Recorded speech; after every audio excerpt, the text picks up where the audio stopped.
Tires were getting thin. Where is the horse? The horse is in the garage. What does Molly think of Fibber's buying a horse? She doesn't know he's bought a horse. Why doesn't he tell her? Because he hasn't thought of a good way to break the news. Well, what happens now? Don't ask us.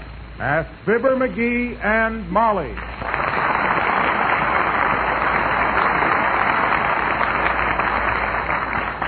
Hey, Molly. Yes? Did you ever think what'll happen when our tires are all shot? Why, certainly. We'll walk. Incidentally, how are the tires? Awful. They look like burlap bags with sidewalls. Well, I guess they are pretty bad. Yeah. That left front one would have blown out long ago if it weren't too proud. What do you mean, proud? Well, now, if you were an inner tube, would you like to be seen wearing all those patches? Yeah, and that spare tire hates me. Every time I open the trunk, it hisses me. Hey, you know, I've been wondering, maybe if we had a horse... Oh, McGee, for goodness sake. Don't be ridiculous. What's so ridiculous about getting a horse? I think it would be a pretty smart move myself. Well, in the first place, you don't know anything about horses. Oh, I don't, eh? I guess you don't remember the time the rodeo come to Peoria and I stayed on that bucking bronco for 5.5 minutes. Yeah, I remember it very well. I also remember what you told me afterwards. What was that? That your belt got caught over the saddle horn and you couldn't get off. Well, the horse didn't know that. Anyway, think what we'd save if we had a horse. No gasoline, no tires, no oil, no spark plugs. When I was out in the garage this morning... Yeah, you didn't seem to think it was serious then. I heard you laughing fit to bust. You did? Yes. And I wish you'd tone down that laugh a little too, McGee. You know, you sounded like a horse yourself. You practically whinnied. Oh, I did, eh? Oh, well, Come in. Hi, Johnny. Hello, daughter. Where'd you want the hay? The hay? What hay? Oh, you mean the hay. Well, I'll tell you, old-timer. What you winking like that for, Johnny? Got something in your eye? Huh? Yeah, but it's okay now. Just dump the hay on the back porch, old-timer, and mail me a bill. Okay, Johnny. On the back porch she is. Believe me. Wait a minute, boys. Now, wait a minute. What is this? Did you order some hay, dearie?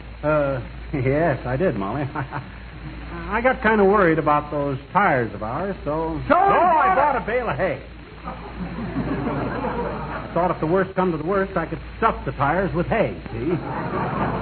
What a wonderful idea. I hate to think what a blowout would do to my asthma. Well, I thought if we had any hay left over, I could make a scarecrow for Uncle Dennis, too. For Uncle Dennis? Yeah. Keep the old crows away. That's pretty good, kids. But that ain't the way I heard it. The way I heard it, one feller...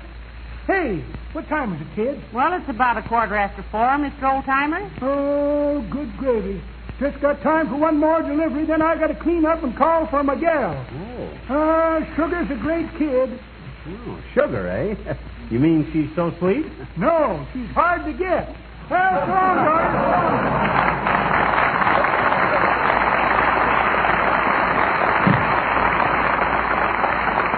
Well, so long, daughter. So long, jockey.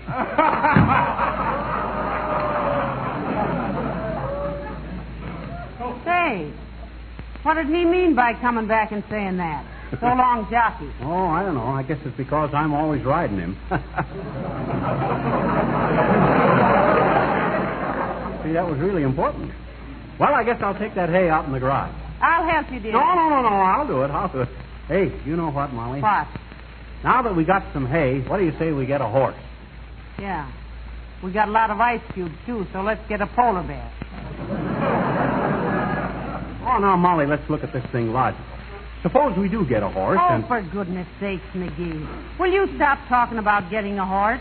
In the first place, you don't know anything about taking care of one. Remember now, you were only a groom for one day. There's nothing to taking care of a horse. Just give him the same care and kindness you'd give a good dog, that's all. Well, now, if you think I'm going to have a horse sleeping at the foot of my bed every night. And furthermore, Mrs. McGee, I guess you forget that I was brought up on a farm. I don't know why I should forget. You won't even cut the grass on the front lawn unless the almanac tells you to.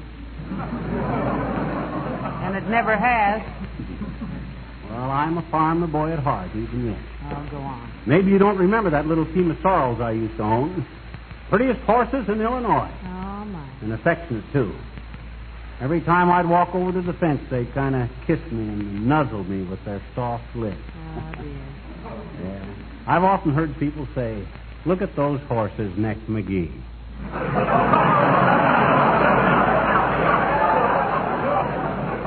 Horses next McGee, I was known as. Ah, wonderful world. Horses next McGee, the most masterful, magnetic mug that ever maneuvered a mare over mud and macadam to make monkeys out of military majors with their mobs of motorized machinery. A muscular madcap manipulating a martingale with a marvelous meticulousness that made me the most manly mountie, methinks. From the majestic mountains of Middle Europe to the Take It, Billy, I'm stuck in my stirrup.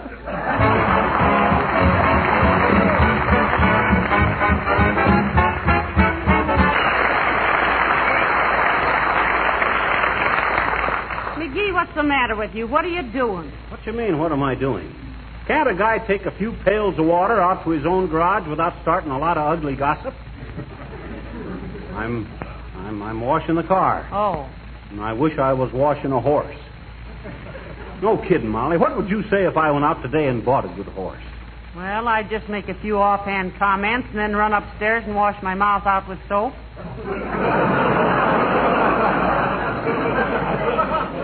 But you're not going to buy a horse, are you? No, I'm not. Promise? Cross my heart. I'm not going to buy a horse. Good. Anyway, even if we did have one, we'd have no place to keep it. Oh, I don't know. There's plenty of room in the garage. What? There's plenty of room in the garage. Well, there won't be when Mrs. Uppington's brother puts his car in there. What? He can't do that. It's too crowded. I thought you said there was plenty of room. Well, there is for one car and a horse, but if he thinks I'm going to turn that horse out into the cold... The what? Did I say horse? I meant our car. Anyway, she's got a lot of nerve using our garage for her brother. Who gave her permission to put her brother in our garage? I did.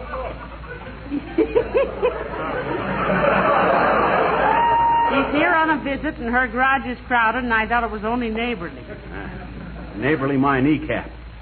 That old moose is too tight-fisted to send her brother's car to a public garage. That's what's the matter. The way she nurses the coppers, they ought to make her police commissioner. I don't know why you're so bitter just because she wants to use our garage for a short time. Well, gee whiz, Molly, I got to... Oh, there's Mrs. Uppington now, McGee. Oh, ain't that great? She brightens my day like a total eclipse. No. Just the same, be polite to her. Okay. Come in, Abigail. How do you do, my dear? Oh, hello, Abigail. It's so nice to see you. Hi, Effie. Won't you hop out of your overshoes and flop the body on the stool? Thank you, no. I just dropped in to thank you for letting my brother put his car in your garage. He arrives in the morning, but I insist on paying. Why, what is the matter, Miss McGee? Well, he just swallowed some words, Abigail. And I wouldn't think of letting you pay. Now, it's worth it to me because otherwise, you know what? McGee was talking about keeping a horse in the garage. A horse? How splendid. Oh, you think so, Uppy? You think it might be a good idea, huh? Oh, indeed I do, Mr. McGee. Of course, I have always been an ardent horsewoman. What did I tell you, Molly? What did you tell me? Remember when we met Uppy on the street the other day and I says, doesn't she look like a horse, woman? Well, thank you, Mr. McGee. I flatter myself that's a well-rounded sportswoman. The what sportswoman, Abigail? Well-rounded. Oh, yes.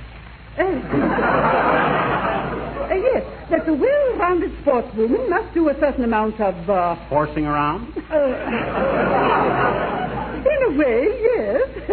When I was a mere girl on our plantation in Virginia... Tobacco? No, thank you. But as I was saying, my father insisted that every gentlewoman must know how to ride, Consequently, I sat day after day on the bridle paths. And night after night at the osteopath.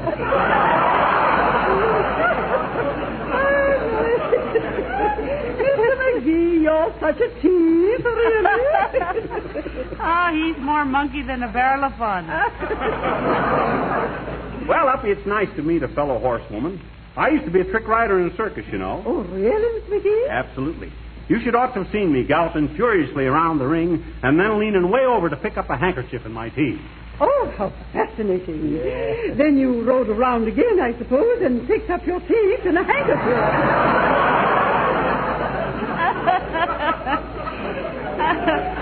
Tell her how you used to stand on your head in the saddle and ride around, McGee. Oh, that was the best trick I done, Uppy. Not hanging onto the reins or anything. Feet in the air, head on the saddle, going around the ring at a full canter. On your head? How utterly healthful. What do you mean, healthful? Well, they say that horseback riding is the best way to reduce the fat parts of the body.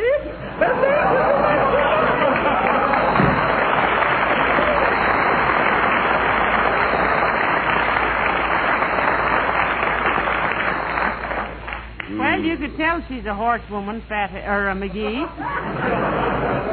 Just look at the way she carries herself. Yeah, what a carriage. Just the right kind of a figure to pull it, too. Well, anyway, she likes the idea of me getting a horse. You see, Molly, then, if our tires do go flat... If our tires do go flat, we'll walk.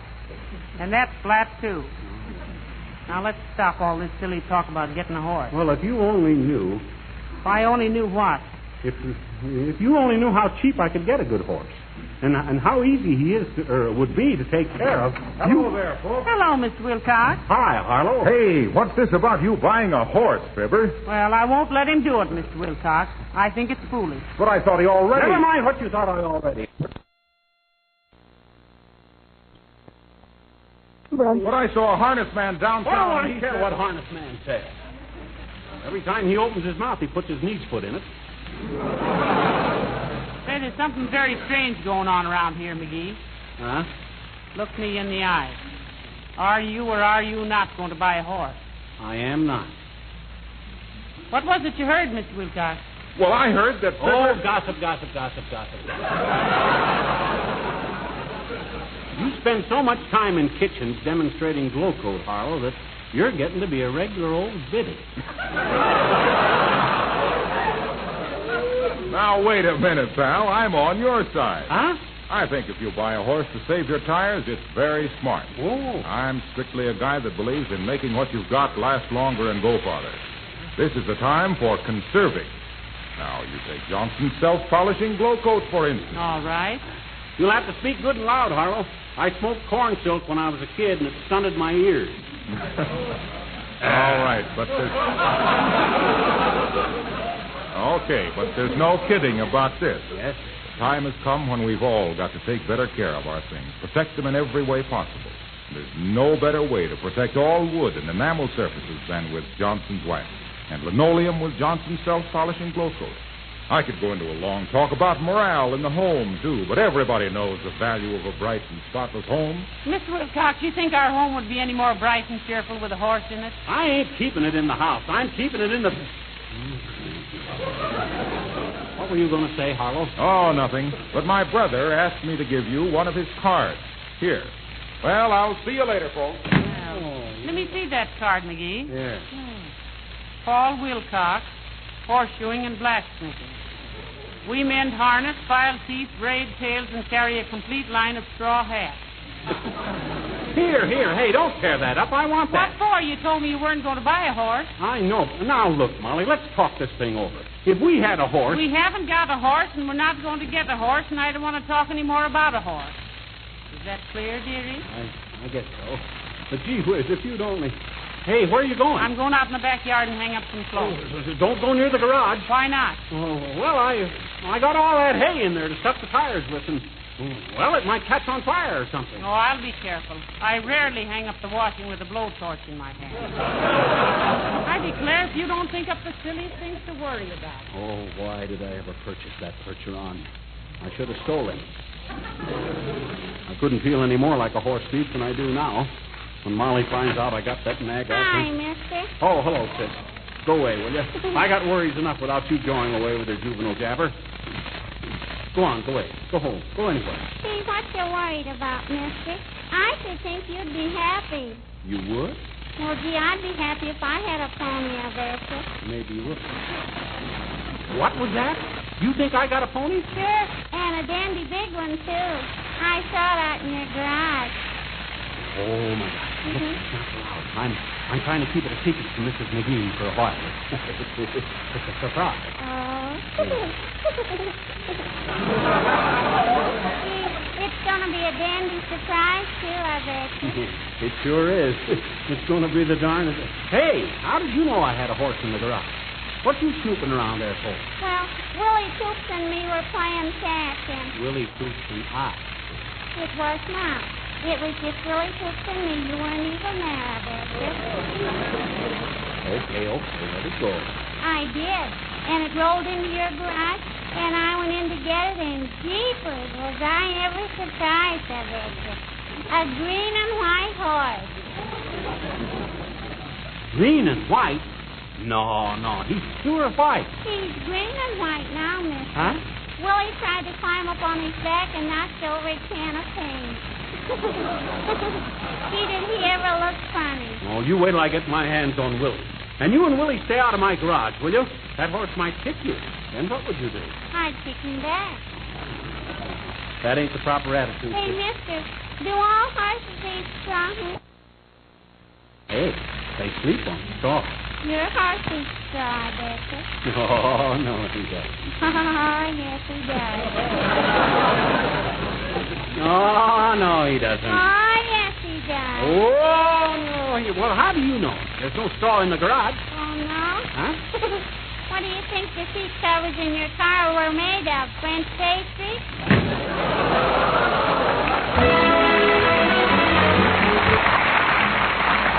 Boy, I hope Molly don't take a sudden urge to go into the garage. Maybe I can sneak that horse out of there before... Help, McGee, help! Do something quick! Call the police. Get your gun, McGee. What's the matter, Molly? What's the matter? Take it easy. There's something in the garage. It's a monster. Oh, it's horrible. Oh, heavenly days. Now, calm yourself, Molly. Calm yourself. I think I can explain everything. You can't explain a brute with long ears and a green face and terrific big eyes. Oh, it's just a horse. And I don't care if it's a whole thundering herd of... Oh, what was that? A horse? Sure. H-O-A-R-S-E. Horse. It's mine. I bought it. You bought it? Yes. But, McGee, you promised. I know. You told me you wouldn't, and then you... Oh, you've deceived me. No, I didn't deceive you. I bought that nag long before you made me promise. I was going to tell you, but you were so dead set against it, well, gee whiz, I didn't. Come in. Hello, folks. Oh. Hi, Oh, Wimple. Mr. Wimple, what could we do for you? Oh, nothing, Mrs. McGee. I just stopped by to say hello. Hello. Hello. Besides, Sweetie Face is busy at the house teaching jiu-jitsu to some soldiers. Oh, that can be pretty dangerous, can't it, Mr. Wimple? Oh, indeed it can, Mrs. McGee. Sweetie Face told me once that with simple leverage, you can snap a man's arm like a dry twig. I bet you were pretty careful after that. Well, wouldn't you be with your arm in a plastic cast? Well, anyway, I think it's nice that she's teaching our soldiers how to take care of themselves. Oh, yes, it's just wonderful, Mrs. McGee. And nearly half of them take the full course. How about the other half? Oh, they'll be all right, Mr. McGee, in time. I sometimes think that your wife doesn't realize her own strength, Mr. Wimple. Did you ever think of that? Oh, often, Mrs. McGee. In fact, just this evening when she was instructing those soldiers, I said to her, Sweetie Face, I said, I don't believe you know your own strength. And she turned her little dimpled face to me and said, Oh, Wallace, I do too. And then? Oh, nothing much. But did you ever get hit in the face with a mess sergeant? Well, goodbye.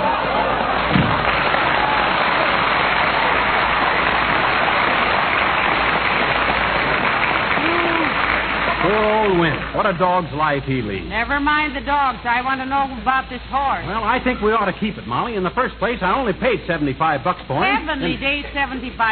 That's ridiculous. Huh? And worse than that, it's unpatriotic to keep a horse now. What you mean? Think of all the glue that's needed for the back of defense stand. This horse ain't anywhere near ready for the glue works. He's a fine animal in perfect condition, and for the love of Mike, come in. Oh, hello, Mayor Latrivia. Good day, Mrs. McGee. Hello, McGee. Have you a horse? Latrivia, the way you get right to the point, somebody in your family must have been frightened by a pencil sharpener.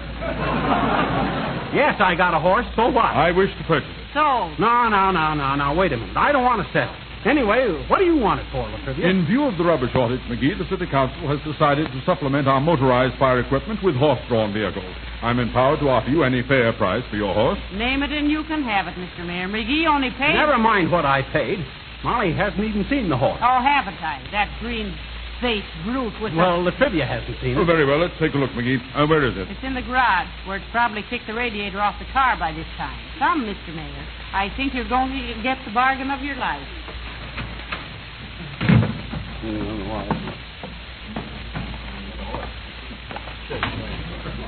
Ah, a green and white horse. Very decorative. Some kid spilled some paint on him, Latrivia. Shows how gentle he is that he didn't raise heck about it. Will you take $100 for him? Sure I will, but gee, there's no fun selling a horse that's right off the bat like that. Let's stick her a while. Well, all right, if you promise to come back to $100. Oh, we'll wind up at 100. But first, we ought to argue a while. I don't get to sell a horse every day, you know. Come on, sit down on the bench here and we'll kick it around. Hey, Molly, be careful. He might kick you. I'm not afraid of him. You go talk to the mayor. Hello there, you big bag of alfalfa. How you ever winning my husband into buying you is the greatest mystery I... Oh, you poor thing. Who poured that paint all over you? Yes, it's a dirty shame, that's what it is. You wait till Mother gets some turpentine. I'll clean it all off now. Ah, stop nuzzling me, you big baby. Don't look at me like that with those big brown eyes. Yes, would you. Now, don't you go away now. Mother is going in and get you a nice big carrot. Oh, if you still insist on 100, Latrivia, take him away. Very well, McGee. We'll pick him up tonight. You do no such a thing. Huh? I beg your pardon, Mrs. McGee. We're going to keep this horse. Look how lonesome he looks. What he needs is a good home. Oh, but Molly, with the car in here, it's so crowded. And that's another thing. Get that car out of here and give this poor horse some room.